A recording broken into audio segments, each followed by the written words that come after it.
Salut, c'est Fabrice, motion designer et formateur chez Video Design. Voilà un tuto pour débuter sur After Effects. Dans ce tuto, nous allons utiliser l'outil Approche Caméra d'After Effects afin de traquer un mouvement de caméra et de l'appliquer à des layers 3D. Donc nous voici dans After Effects, nous allons traquer ce plan, capter le mouvement de caméra de tournage qui est sur ce plan vidéo 2D pour venir créer une caméra dans After qui va venir animer des layers 3D. Donc il va s'agir d'établir des ponts entre la 2D et la 3D. Je sélectionne ma vidéo et dans la fenêtre de suivi, je clique sur Approche Caméra. Cela vient poser un effet sur mon layer et l'analyse se lance directement. On voit la progression ici. Ça y est, c'est terminé. Je me retrouve avec un ensemble de points de suivi sur ma scène. Je vais tout de suite aller voir les réglages avancés et je constate que l'erreur moyenne est de 1,03. On considère que en dessous de 1, le résultat est bon et qu'au-dessus, on risque d'avoir des problèmes. Je ne suis pas très inquiet parce que ces problèmes viennent de la présence de ces deux personnages qui bougent dans l'image. Donc on se retrouve avec des points de suivi qui bougent anormalement. Mais nous, ce qui nous intéresse, c'est ce qui va se passer ici, sur les points de suivi qui sont là au centre. Et ceux-là ont l'air de parfaitement fonctionner. Je constate, en baladant ma souris, que After me propose des sélections de 3 points de suivi pour venir créer une cible. Cette cible doit correspondre à l'orientation de mon sol. Je peux faire un cliquer-glisser pour venir moi-même sélectionner les points qui vont m'intéresser. Cette cible a l'air pas mal du tout. Elle semble bien correspondre à ce que je veux. La première étape, c'est, en faisant un clic droit sur l'un de ces 3 points, de définir le plan au sol et l'origine. C'est vraiment très important. Deuxième étape, je refais un clic droit et je crée un solide et une caméra. Je me retrouve ici avec un solide qui correspond à l'orientation du sol. Je peux le renommer sol. Ce solide n'a aucune clé.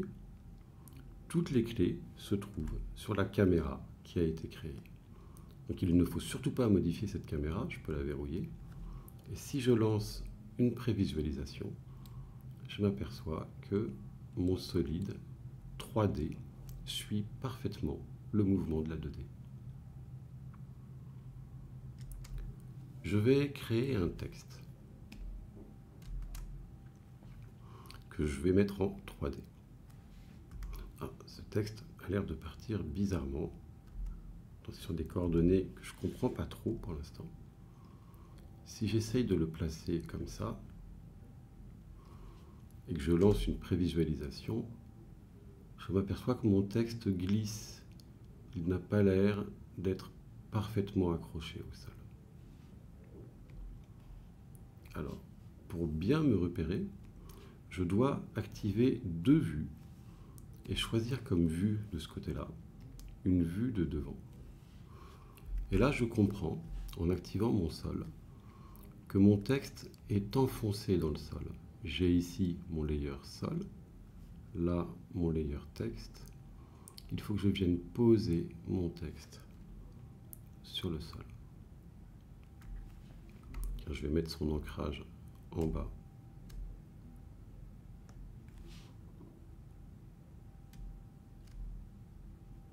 Évidemment, je n'y arrive pas. C'est pas très pratique sur cette nouvelle version d'After. Voilà, j'y suis, ça y est. Et cette fois-ci, si je décoche mon sol ici, que j'augmente l'échelle de mon texte, que je me remets en une vue, j'ai un texte qui est bien posé sur le sol. Je voudrais maintenant avoir un texte qui projette des ombres dans la même direction que les ombres projetées dans le décor. Je vais me remettre en 2 vues, avec ici une vue du haut, et venir créer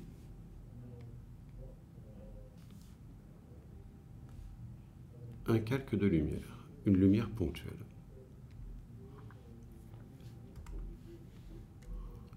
Cette lumière, je vais la placer devant mon texte,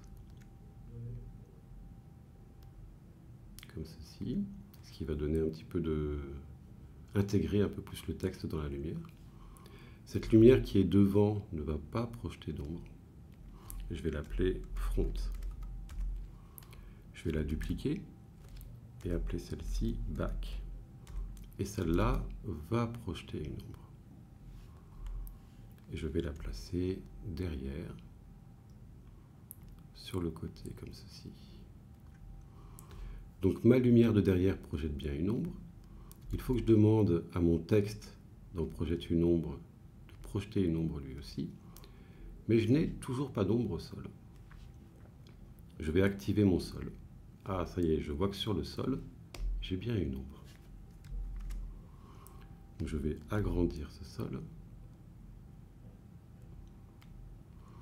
Et je vais demander, dans les options Accepte les ombres au sol, d'accepter les ombres seules. C'est-à-dire que je ne vois que les ombres. Je ne vois plus le layer, je vois seulement les ombres qu'il reçoit. L'ombre est trop forte, donc dans les options de la lumière, je vais choisir une ombre à 45% et venir diffuser mon ombre pour qu'elle soit plus naturelle. Elle manque un peu de force par rapport aux ombres de la vidéo. Voilà, là je suis pas mal.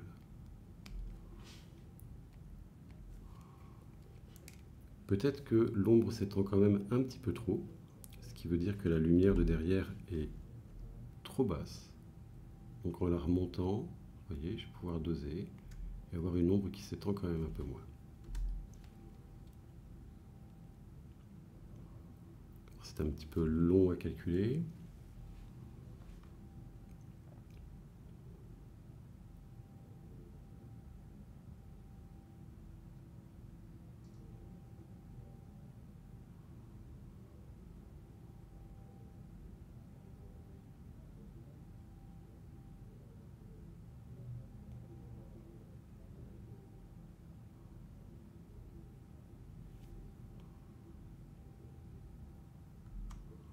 Et voilà.